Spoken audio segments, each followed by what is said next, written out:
und herzlich willkommen auf Veras Blockflötenkanal.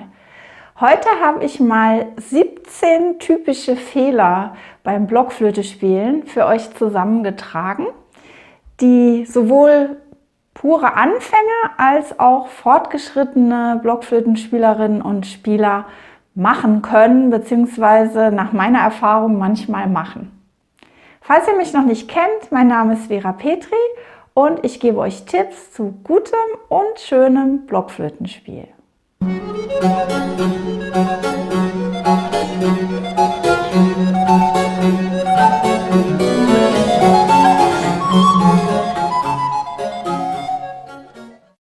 Ja, heute habe ich also 17 typische Fehler beim Blockflöte-Spielen, die ich euch nennen möchte.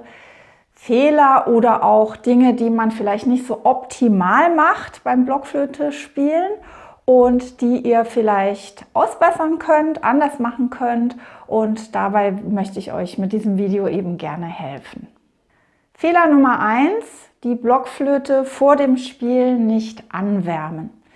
Also damit meine ich, dass man, bevor man anfängt zu spielen, zu üben oder auch irgendwo zusammen zu spielen mit Leuten, die Blockflöte anwärmt, und zwar, um genau zu sein, nur diesen Teil des Kopfstückes. Nur der muss eigentlich warm sein, denn hier ist der Windkanal, wo ich reinblase, und hier kommt ein Teil der Luft raus, der andere geht durch die Flöte, und hier drinnen kann sich eben, wenn ich die Blockflöte nicht anwärme, mehr Kondenswasser sammeln, als wenn ich sie anwärme, einfach weil mein Atem warm ist und die Blockflöte kälter, und dann gibt es diese Verstopfung. Die kann es auch geben, wenn ihr die Flöte vorher anwärmt, aber die Wahrscheinlichkeit ist viel geringer, wenn ihr die Blockflöte angewärmt habt. Und von daher würde ich mir das zur Angewohnheit machen, die Blockflöte immer ein paar Minuten aufzuwärmen. Fehler Nummer 2: keine Zeit zum Einatmen nehmen. Damit meine ich natürlich das Einatmen, bevor ihr ein Stück spielt. Natürlich atmet man ein, sonst könnte man ja gar keine Töne blasen, aber dieses in Ruhe einatmen, das geht oft flöten sozusagen, weil man sofort anfängt loszuspielen und so eine schnelle Schnappatmung dann macht, auch wenn man zum Beispiel ein langsames Stück spielt. Also es ist wichtig, im Idealfall sogar im Tempo des Stückes einzuatmen, aber auf jeden Fall sich Zeit dafür zu nehmen, dass man in Ruhe einatmet. Fehler Nummer 3 hat auch mit dem Atmen zu tun, nämlich, dass man beim Einatmen die Schultern hochzieht, also dieses macht.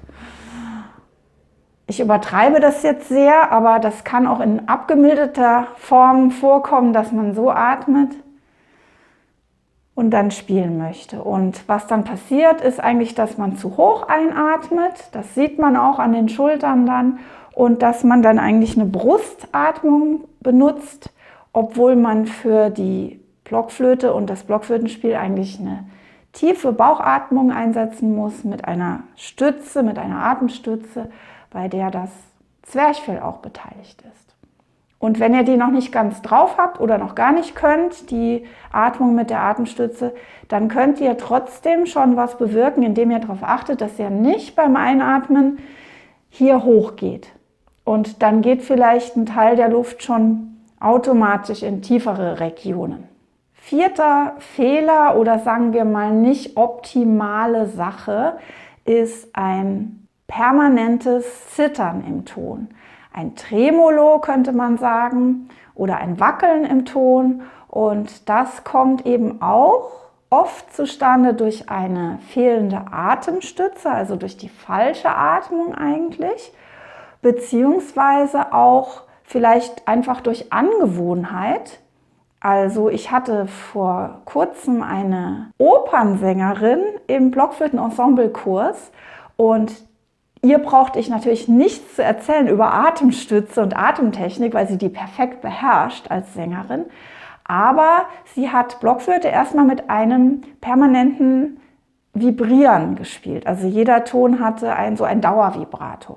Und Dann haben wir darüber gesprochen und ihr war gar nicht klar, dass das gerade in Barockmusik, in alter Musik gar nicht so passt, dass man also die ganze Zeit mit einem Vibrato oder einem Tremolo spielt, wie das vielleicht im Gesang bei manchen Stücken der Fall ist. Aber beim Blockflöte-Spielen ist es besser, wenn ihr von einem gerade geblasenen Ton ausgeht. Und wenn ihr das Zittern gar nicht wegbekommt, weil ihr es nicht kontrollieren könnt, dann müsst ihr an eurer Atemtechnik feilen und die richtige Atemstütze erlernen. Fehler Nummer 5 ist, die Blockflöte zu tief zu halten. Also ich zeige euch das mal von der Seite. Wenn ich jetzt spielen würde und ich würde gerade stehen, aber dann kann ich trotzdem die Flöte zu tief halten. Und damit geht einher, dass oft auch der Kopf vielleicht zu weit nach vorne geneigt ist. Also es kann natürlich auch sein, dass ihr überhaupt nicht gerade steht und die Flöte zu tief haltet.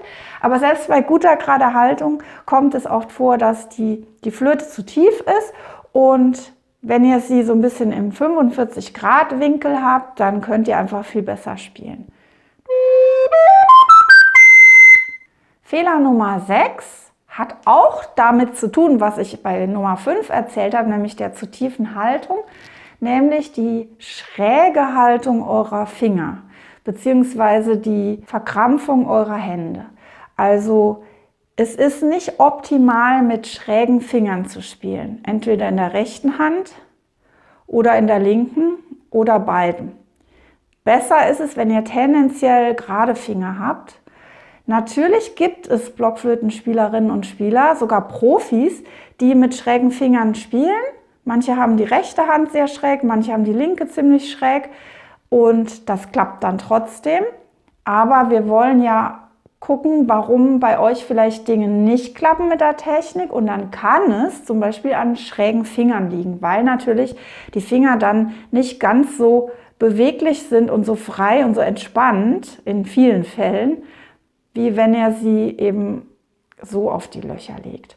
Dann sind wir bei Fehler Nummer 7 und das ist wirklich süß, das sehe ich ganz oft und ich finde das so lustig. Also das wäre nämlich die Flöte rumzudrehen, um zu gucken, ob ich die Finger richtig drauf habe. Also wenn irgendwas nicht klappt, irgendein Ton nicht rauskommt oder ich eine Flöte nicht so gut greifen kann, dass ich dann machen würde, ja, okay, jetzt habe ich die Finger richtig drauf. Und dann drehe ich sie rum und versuche zu spielen. Und das könnt ihr euch natürlich denken, was dann passiert. Wenn ihr die Flöte so haltet, dann ist die Handhaltung und die Fingerhaltung völlig anders, als wenn ich die Flöte wieder so habe.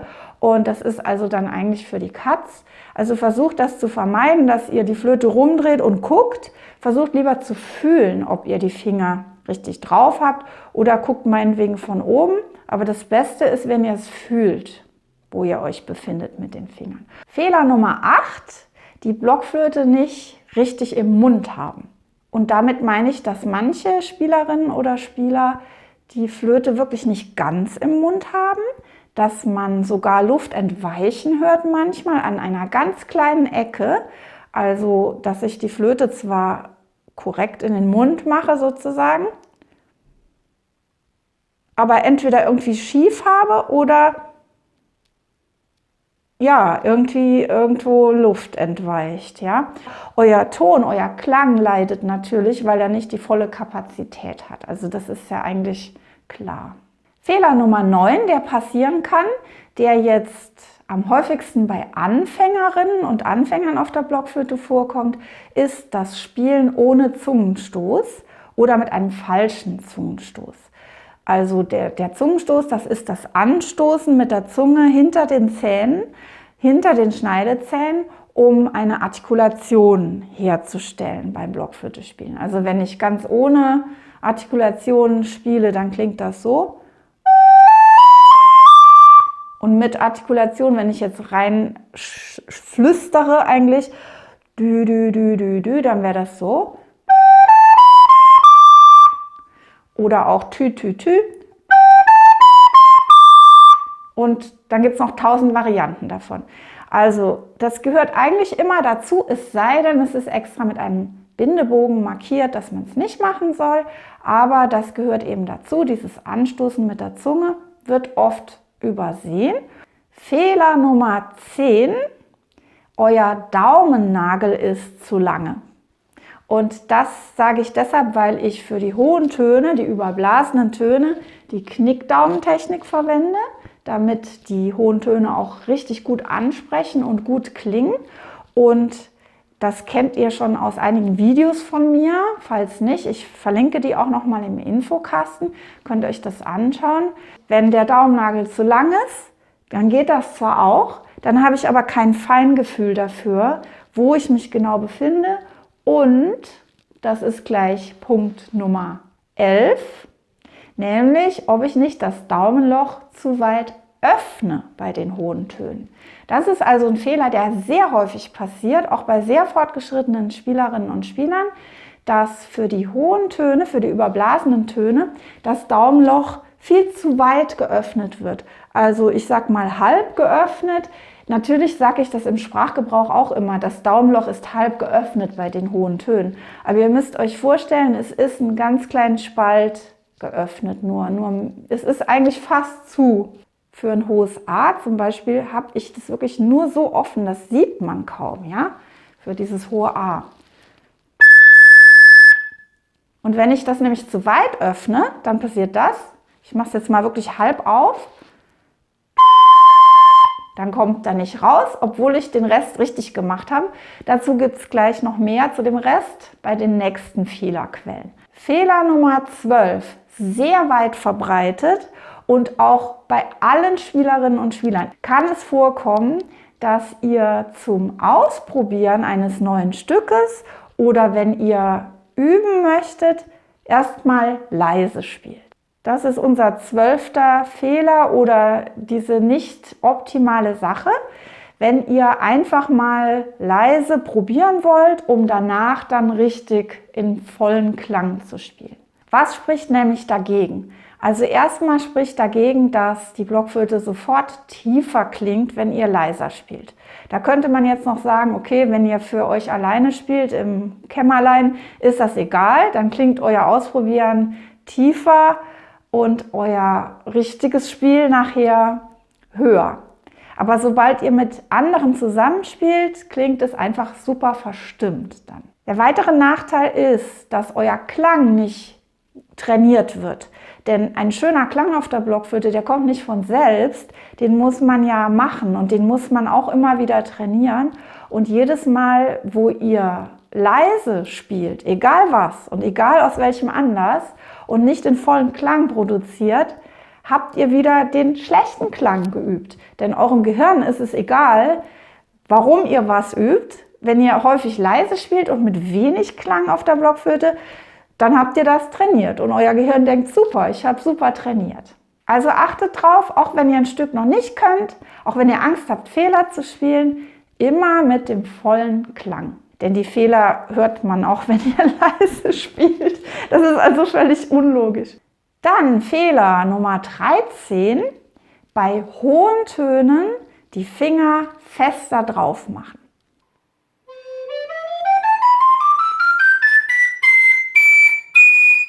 Also das ist nicht nötig.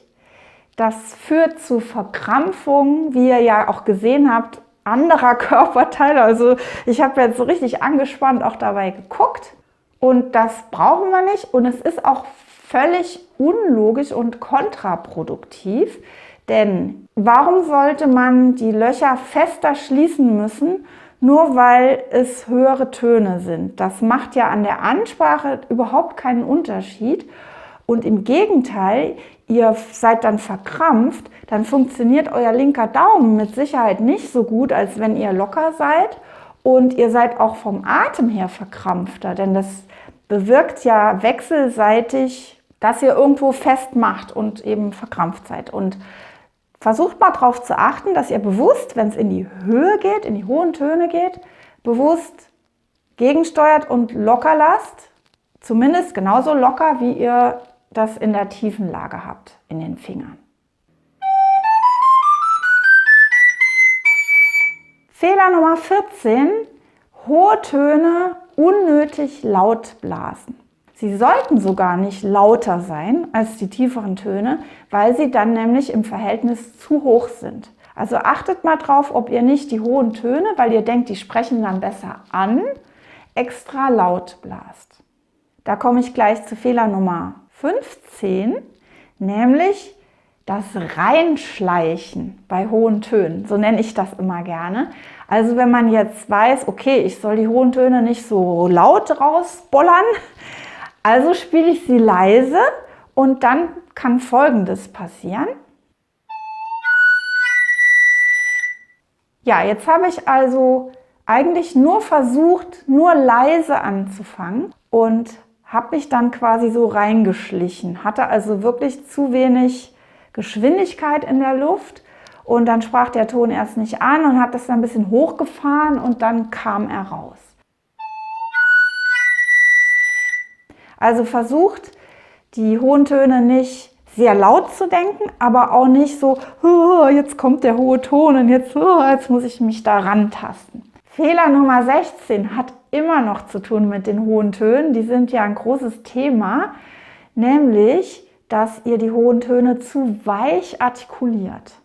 Und dann blast ihr quasi zu indirekt rein. Also dann kriegt ihr auch diesen Reinschleicheffekt.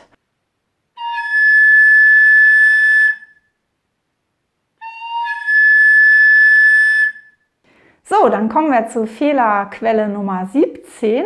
Jetzt haben wir so viel über hohe Töne gesprochen. Fehler Nummer 17, bei tiefen Tönen auch zu fest die Finger drauf drücken, beziehungsweise dem sprachlichen Irrtum erlegen sein, dass man die Finger richtig drauf machen muss. Und das wird oft assoziiert mit feste drauf machen. Also gerade wenn so ein ganz tiefer Ton nicht klappen will, dass man dann noch fester probiert und das bewirkt auch wieder das Gegenteil, dann klappt gar nichts mehr und es ist ja auch unlogisch. Ihr müsst bloß den Finger genau an der richtigen Stelle haben und nicht fester drauf. Ja, ich hoffe, ihr könnt mit dieser langen Liste etwas anfangen, um euer Blockflötenspiel in bestimmten Punkten zu verbessern. Alle diese technischen Dinge, die ich jetzt heute genannt habe zum Blockflötenspiel, könnt ihr, falls ihr fortgeschrittene Blockflötenspielerinnen und Spieler seid, vertiefen in meinem Online-Kurs Blockflöte Next Level. Da gehen wir ganz intensiv auf die gesamte Atmung ein, mit der richtigen Atemstütze, auf eure gesamte Haltung des Körpers und der Flöte, auf Artikulation, auf Gestaltung, musikalisch und technisch. Und das Ganze tauschen wir dann auch noch in der dazugehörigen Facebook-Gruppe aus unter den Teilnehmerinnen und Teilnehmern. Für diejenigen, die da rein möchten, natürlich nur. Wenn euch das Video gefallen hat, dann gebt mir gerne einen Daumen hoch. Und ich freue mich sehr, wenn ihr meinen Kanal abonniert. Das ist völlig kostenlos und ihr bekommt dann immer rechtzeitig Bescheid, wenn ein neues Video von mir erscheint. Ich bedanke mich jetzt auf jeden Fall fürs Zuhören heute. Wünsche viel Erfolg beim Umsetzen und bin gespannt, was ihr mir dazu schreibt in den Kommentaren hier unten. Und dann sehen wir uns wieder auf Veras Blockflötenkanal nächsten Freitag. Bis dahin. Tschüss.